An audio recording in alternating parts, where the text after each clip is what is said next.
सम्यक दर्शन, सम्यक ज्ञान और सम्यक चारित्र, ये रत्नत्रय कहलाते हैं। और रत्नत्रय आत्मा का ही गुण है, आत्मा का स्वभाव है। जिन दर्शन में, जैन शास्त्रों में सबसे ज़्यादा महत्वपूर्ण शब्द कोई है तो सम्यक दर्शन। और ऐसा कोई शास्त्र नहीं होगा जहां इस शब्द का प्रयोग ना होगा। मतलब जब तक सम्यक दर्शन नहीं होता है तब तक जीव का कल्याण का मार्ग भी प्रशस्त नहीं होता। सम्यक दर्शन का मतलब है सच्चा दर्शन, स्वरूप दर्शन, वस्तु व्यवस्था जैसी है वैसा समझ, वैसी श्रद्धा। और सम्यक दर्शन होता है तो ज्ञान भी सम्यक होता है, चारित्र भी सम्यक हो जाता। आचार्य गुणभद्र ने पूर्वाचार्यों के क्रम से 10 प्रकार के सम्यक दर्शन की भी बात रखी है। और इस विषय को आत्मानुशासन में काफी गंभीरता से लिया है। वास्तव में तो आत्मरुचि, स्वरूप बोध, कर्मों के क्षय उपशम से होने वाला सम्यक दर्शन एक ही तरह का है। विवक्षावश उसके भेद हो जाते हैं। और यहां तो 10-10 भेद कर दिए कि किसी भी ढंग से आप मार्ग से जुड़िए। आज्ञा मार्ग समुद्भव मुपदेशात सूत्र बीज संक्षेपात विस्तारार्थाभ्याम भव मौ परमावाधिगाढ़ं च। 10 प्रकार का सम्यक दर्शन। कुछ लोग तो पहली बार सुन रहे होंगे, 10 प्रकार का सम्यक दर्शन। भाई सम्यक दर्शन तो आत्मा का गुण है, एक ही प्रकार का होगा।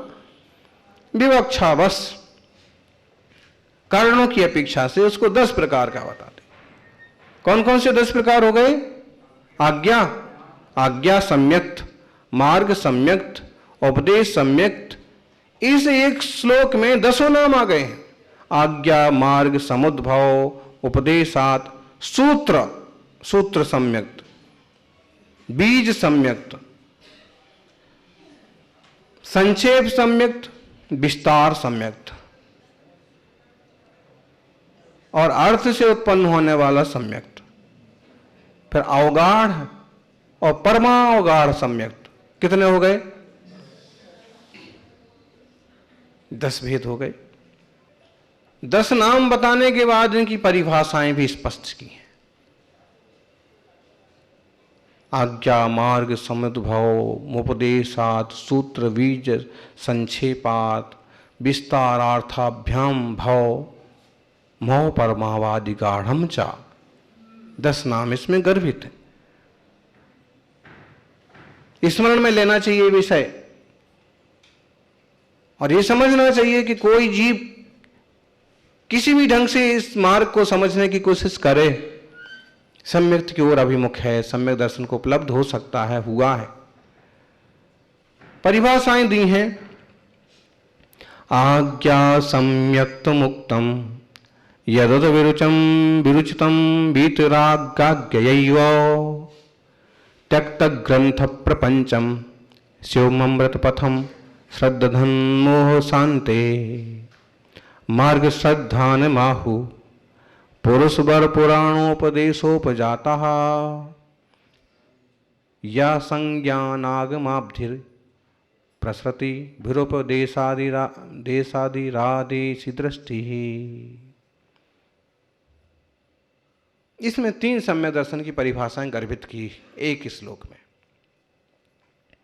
आज्ञा सम्यक्तम उक्तम यदत विरुचितम वीतरागाज्ञेय। वीतराग भगवान की जो आज्ञा है उस आज्ञा को मानने वाला व्यक्ति आज्ञा सम्यक दृष्टि है। कुछ नहीं जानता है, कुछ नहीं पढ़ा है, कहीं से और कुछ मालूम ही नहीं पड़ा है, लेकिन उसे वीतराग भगवान की आज्ञाएं मालूम हैं। जो बातें मालूम हैं कि अहिंसा धर्म है, सत्य धर्म है, व्रत लेना धर्म है, सहज शांत रहना धर्म है, देवशास्त्र गुरु की श्रद्धा करना धर्म है, वीतराग की आज्ञा या लोक का ऐसा आकार है, परमाणु और पुद्गल की व्यवस्था है, षड्द्रव्य की व्यवस्था है, जो कुछ उसने यदा कदा सुना है जाना है उस बात को बराबर स्वीकार करता है। आज्ञा आज्ञा सिद्धम तु तद्ग्राह्यम सूक्ष्मम जिनोदितम तत्वम हेतुर्नैव हन्यते आज्ञा सिद्धम तु तद्ग्राह्यम नान्यथावादिनो चिना। जिन भगवान के द्वारा कहा गया बहुत सारा धर्म का उपदेश बहुत सूक्ष्म है। अगर वो परमाणु की बात करते हैं, लोकाकाश की बात करते हैं, केवल ज्ञान की बात करते हैं, जीव तत्व की भी बात करते हैं, तो ढेरों लोगों को समझ में नहीं आता है कि ऐसा है कहाँ है जीव, कहाँ है केवल ज्ञान, कहाँ है पुद्गल अणु कहाँ है, और नरक कहाँ है, देव कहाँ है। तो ऐसे बहुत सारे प्रसंग हैं कि आपकी दृष्टिगोचर नहीं है। तो आज्ञा सिद्धम, आज्ञा से जो कहा है स्वीकार है। आज्ञा सिद्धम तो तद्ग्राह्यम, आज्ञा मात्र से स्वीकार कर लेना चाहिए, क्योंकि भगवान जिनेंद्र अन्यथावादी नहीं होते, झूठ नहीं बोलते हैं, वीतराग हैं, सर्वज्ञ हैं, उन्हें कोई मतलब नहीं है किसी प्रकार के प्रपंच से। गुरु आज्ञा प्रमाणम आर्णम ताणम कछु न जानम, गुरु आज्ञा प्रमाणम सेठ वचन परमाणम। और इससे भी पीड़ा पार हो जाता है। आचार्य श्री श्रीमती सागर जी गुरुदेव के जीवन का एक प्रसंग है। दुर्ग चातुर्मास में उन्होंने किसी बुजुर्ग गृहस्थ श्रावक को 2 प्रतिमा के व्रत दिए कि भाई 2 प्रतिमा के व्रत लो। उसने पूछा कि क्या करेंगे, तो सीधी सरल भाषा में बता देते ना, 2 बार सुबह शाम सामायिक करना, सामायिक में आत्मचिंतन करना, आत्मचिंतन न सूझे तो जाप करना, जाप भी ना सूझे तो पाठ करना, सामायिक पाठ पढ़ना, जिन भक्ति पढ़ना, चैत्र भक्ति, पंचगुरु भक्ति पढ़ना, और 2 बार ही दिन में शुद्ध भोजन करना, और जो 12 व्रत हैं उनको भी समझ लो, उसका पालन करना। उस व्यक्ति ने कहा कि महाराज जी मैं पढ़ा लिखा कुछ भी नहीं हूं, तो इतना कर सकते हो? बिल्कुल, जो आप कह रहे हो उतना तो कर सकता हूं। उसने व्रत ले लिए, चला गया। किसी पंडित टाइप के आदमी को ये बात मालूम पड़ी या कोई विद्वान आए हुए थे, तो जो वह व्यक्ति मंदिर में दर्शन कर रहा है और पंडित जी ने भी उसको समझाना चालू किया, तेने 2 प्रतिमा ली, क्या करेगा 2 प्रतिमा में? ये मालूम है 2 प्रतिमा क्या करना पड़ता है? इस काल में ऐसे व्रतों का और प्रतिमाओं का पालन कहाँ हो पाता है, वगैरह वगैरह करके उसको समझा रहे थे। कहाँ तक पढ़े हो, कितने शास्त्र पढ़े हैं, फिर काहे को प्रतिमा ले ली? थोड़ा सा वो सुनता रहा, थोड़ा सा घबराया भी कि अब क्या बोले इनको। लेकिन उसका ही चलते चलते तभी गुरुदेव आए मंदिर के दर्शन को। वो सीढ़ियाँ चढ़ रहे थे, सीढ़ियाँ चढ़ते चढ़ते जब ये बात सुनाई पड़ी तो सीढ़ियों से सुनने लगे कि क्या बात हो रही भाई ऊपर। तो उन्होंने जब थोड़ी सी ज़्यादा ही मतलब दिखाया कि पहले ज्ञान करो फिर चारित्र लो, फिर व्रत पालन होंगे, अभी क्या करोगे? तो उसने हाथ जोड़ के सहजता से कहा, पंडित जी गुरुदेव ने जो कुछ कहा है मैं उतना पालन करूँगा, उसमें मेरी आत्मा का भला है। मैंने बहुत शास्त्र नहीं पढ़े, लेकिन जो मुझे बता दिया गया है मैं उतने व्रत स्वीकार किया हूँ, मैं उतने व्रतों का अच्छे से पालन कर सकता हूँ, उससे मेरा बेड़ा पार हो जाएगा। क्या हुआ ये? आज्ञा सम्यक। इतने तपस्वी, इतने बड़े गुरु ऐसा उल्टा सुल्टा झूठा झाटा नहीं बोलेंगे, सही बात बताएंगे, सही मार्ग बताएंगे। आज्ञा सम्यक। मार्ग सम्यक, दूसरे नंबर पर मार्ग सम्यक। कई बार ऐसा होता है कि मुनि संघ की प्रवृत्ति, सम्यक दर्शन ज्ञान चारित्रधारी मुनिराजों की चर्या क्रिया, उनका उठना बैठना, उनकी समिति पालन करना, ये सब चीजें देख करके भी निष्ठा पैदा होती है। ये सब चीजें देख करके भी एक आकर्षण पैदा होता है कि मैं भी ऐसा करूंगा, मेरे हाथ में भी पिच्ची होगी, मैं भी किस लॉन्च करूंगा।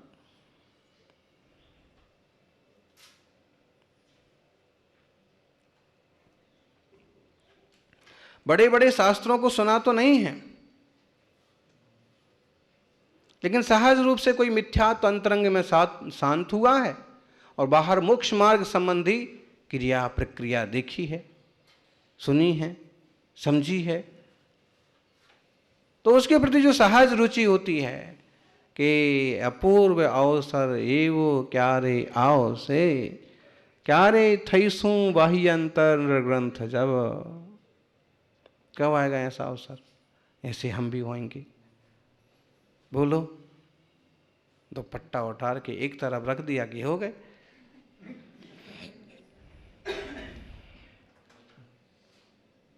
लेकिन अभी जो ऐसे रख दिया है तो वापस उठाया भी जा सकता है, लेकिन संकल्प पूर्वक जब त्याग किया जाता है तो वापस नहीं उठाया जाता है।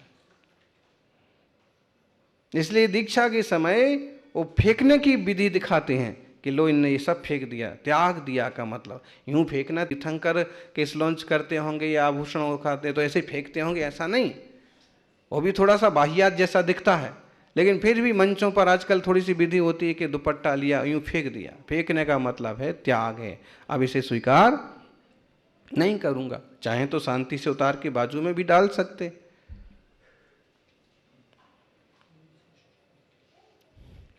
और कई बार फेंकते वक्त भी ध्यान रखा जाता है कि किधर फेंक रहा है।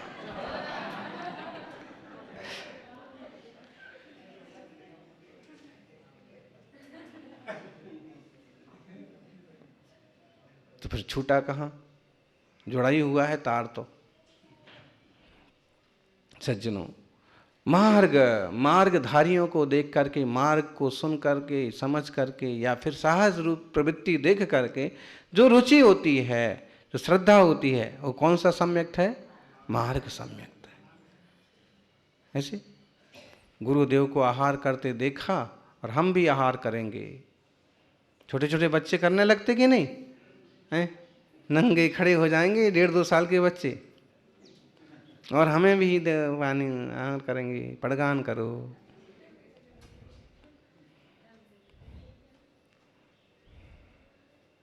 क्या है?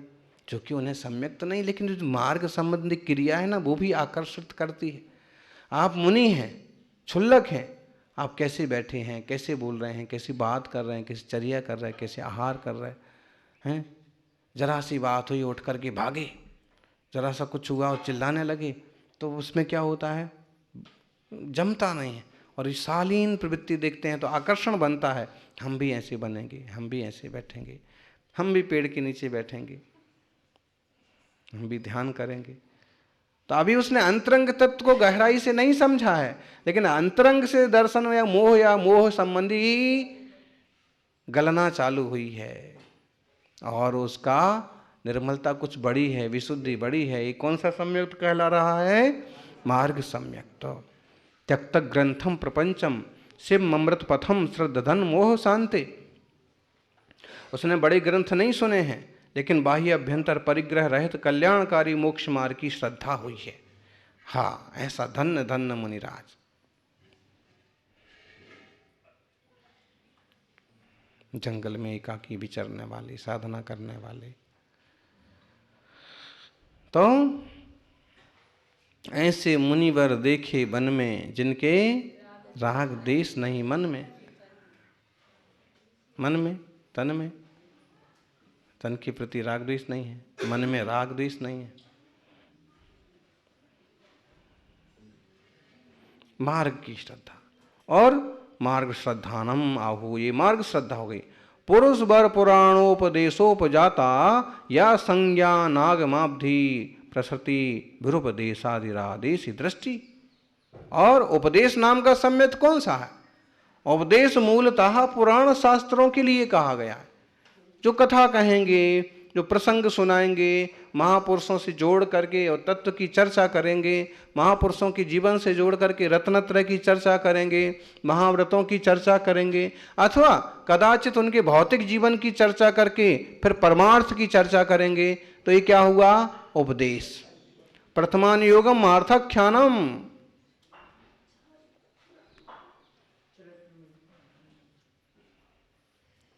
अर्थ का आख्यान करना। प्रथमान योगम अर्थाख्यानम चरणतम पुराणमपि पुण्यम बोधि समाधि निधानम बोधति बोधा समीचीनः। ऐसा प्रथमान योग के बल पर, कथा साहित्य के बल पर, तीर्थंकरों के चरित्र का उपदेश आदि के बल पर जो अंतरंग रुचि बैठती है, अंतरंग निर्मलता बढ़ती है, उसे क्या कहा? उपदेश। उपदेश सम्यक दर्शन। गुरु उपदेशात अभ्यासात संवित्ते स्वपरांतरम। गुरु के उपदेश से जानाति है स जानाति मोक्ष सौख्यम निरंतरम। गुरु का उपदेश, और उपदेश में सामान्य जीवों के लिए तो भाई प्रथमान योग ही सबसे बड़ी औषधि है। अभी तो उसे कोई ऐसा एक चरित्र का व्याख्यान किया जाए कि जो आकर्षित हो, उसे रुचे, जिसमें उससे संबंधित बातें भी हों, और फिर वो कथा में जुड़ जाता है तो अपनी व्यथा को भूल जाता है और तथ्य को समझने के अभिमुख हो जाता है। इस सम्यक्त को कहा उपदेश सम्यक्त। कथा साहित्य झूठा नहीं है, वो भी जिनवाणी है, जिनेंद्र भगवान के वचनों से आया है। प्रथमान योग भी सच्चा है, आचार्यों के घर कमलों से लिखा गया। और अगर नई पीढ़ी को इससे जोड़ा जाए प्रथमान योग से, कॉमिक्स पढ़ने की रुचि होती है बच्चों की, कॉमिक्स बनाई जाएं, और आजकल तो किताबों की बात ही जैसे ख़त्म हो गई, तो फिर उस टाइप की वीडियो बनाई जाएं, ऑनलाइन उस टाइप की प्रतियोगिताएं हों, ऑनलाइन उस टाइप का साहित्य प्रस्तुत किया जाए इलेक्ट्रॉनिक ढंग से, ताकि ये सम्यक दर्शन में निमित्त है। केवल पद्मनंदी पंचविंशति का पढ़ने से किसी को मोक्ष मार्ग की भावना पैदा हो सकती है। ज्ञानमती जी के बचपन का उदाहरण है। केवल कथा साहित्य, छोटी छोटी कथाएं पढ़ने से किसी को धर्म ध्यान मोक्ष मार्ग की इच्छा प्रकट हो सकती है। कोई की चीजें होती हैं। एक छोटी पत्रिका छपती थी बालादर्श, उसमें एक कहानी छपी थी एक बार कि जो चोर था सत्य बोलने का नियम लेता है, और वो मुनि तक बन जाता है। राजा उसको मंत्री का ऑफर देते हैं बाद में सत्य बोलने के कारण से, लेकिन वो सब छोड़ करके और मुनि बनता है।